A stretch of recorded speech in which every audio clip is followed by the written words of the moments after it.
Hello friends, सध्या trending असं असलेली ही खणाची फ्रेम आपल्या जवळच्या व्यक्तींना लग्नासाठी गिफ्ट करण्यासाठी खूप छान आणि खूप युजफुल टिप्स आहे। तर मला बऱ्याच लोकांनी प्रश्न विचारला की ताई हे कसं असतं किंवा कसं सेट करायचं वगैरे, तर मी हा व्हिडिओ त्यांच्यासाठी बनवला आहे।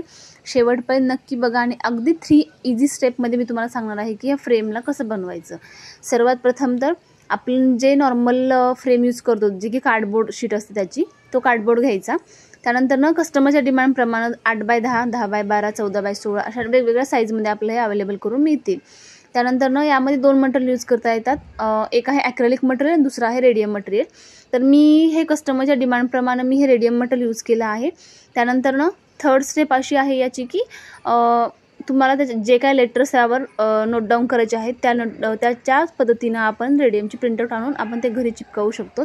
आणि नंतर कार्डबोर्डला सगळं सेट झाल्यानंतर तुम्ही हे अशी पद्धतीनं फ्रेममध्ये सेट करायची आणि त्याला चारी बाजूनं बी अ सेफर साईड म्हणून आपण चारी साईडनं त्याला सेलो टेपने कव्हर करून घ्यायचं। हे आहे कार्डबोर्डची फ्रेम आणि त्यानंतर हे आहे आपलं फायनल लुक फ्रेमचं, जी की ब्लॅक आहे। कसा वाटला आपला हा व्हिडिओ नक्की शेअर करा।